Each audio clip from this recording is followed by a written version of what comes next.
Everyone, आज हम CBSE class 9th civics का first chapter what is democracy Y democracy का पार्ट 2 पढ़ेंगे। जिन्होंने भी पार्ट 1 नहीं देखा है वो देख ले, मैंने डिस्क्रिप्शन में लिंक दे रखा है।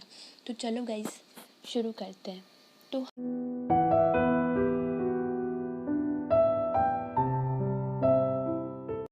तो हमारा जो फर्स्ट टॉपिक है वो ये है कि डेमेरिट्स ऑफ डेमोक्रेसी।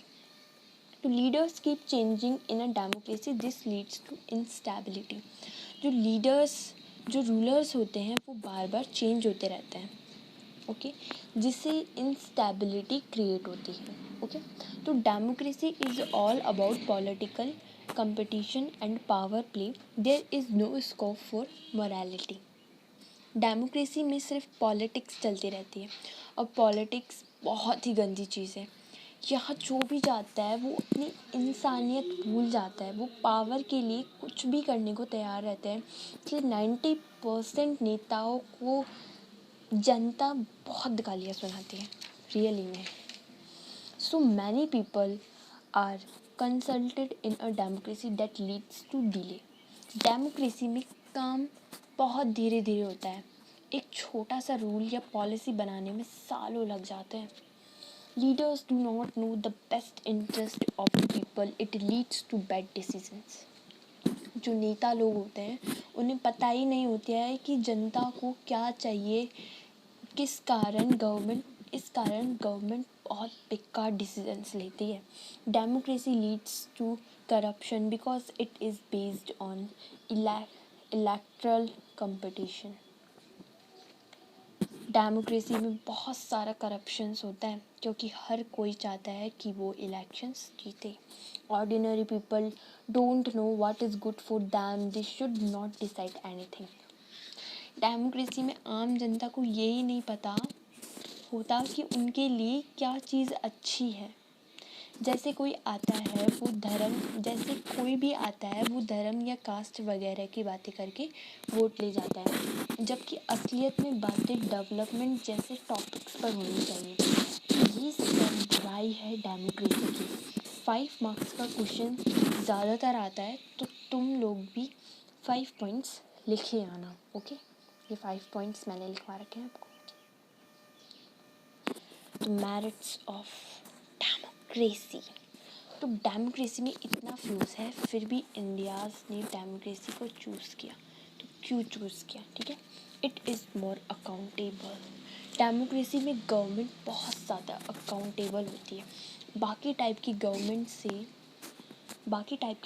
से। वो कैसे? क्योंकि नेता लोगों को जनता को जवाब देना होता है कि उन्हें पिछले 5 साल में क्या किया।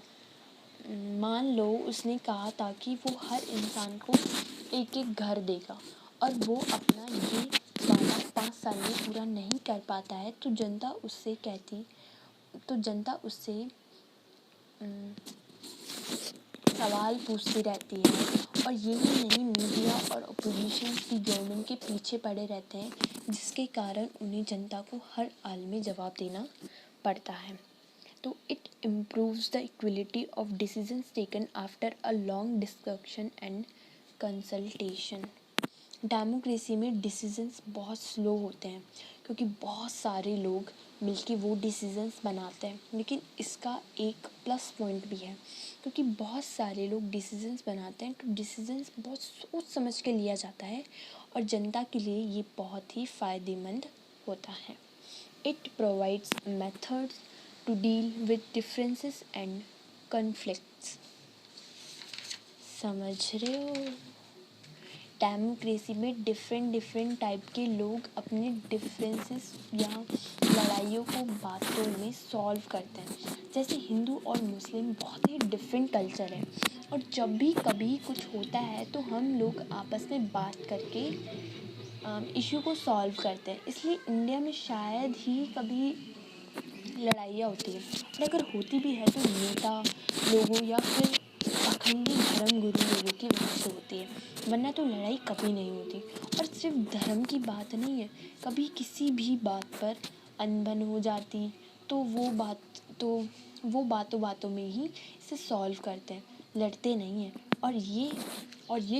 ये चमत्कार सिर्फ डेमोक्रेसी में ही होता है. It provides various rights like equality, etc. and helps people live with dignity. Democracy में हर इंसान को रेस्पेक्ट और इक्वलिटी से जीने का मौका मिलता है, यानी उसके पास बहुत सारे राइट्स होते हैं, जिसे इक्वलिटी, जिसके कारण सब बराबर होते हैं, चाहे अमीर हो या गरीब, सब बराबर होते हैं. It is a better from government as it allows us to correct our own mistakes और जब और जहाँ सबसे बड़ा कारण है डेमोक्रेसी को चूज़ करने का वो ये है कि डेमोक्रेसी बाकी सारी फॉर्म ऑफ गवर्नमेंट से अच्छी ही है, क्योंकि यहाँ हम अपने आप को रूल करते हैं. जो होता है वो हमारी वजह से होता है, जो गलती होती है वो हमारी वजह से होती है, और हमने उस गलती को सुधारने का मौका मिलता है. इधर हम रूलर्स को चेंज कर सकते हैं, और डेमोक्रेसी में जो भी होता है सब खुलेआम होता है, सबके सामने होता है, और डेमोक्रेसी के न जाने और कितने फ़ायदे हैं.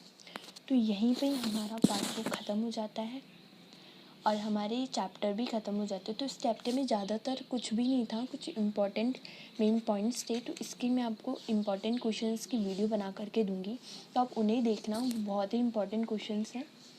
तो चलो गाइस, हमारा चैप्टर ओवर हो गया है. तो अब मैं आपसे मिलूँगी अपनी नेक्स्ट वीडियो में. So thank you so much guys for watching the video.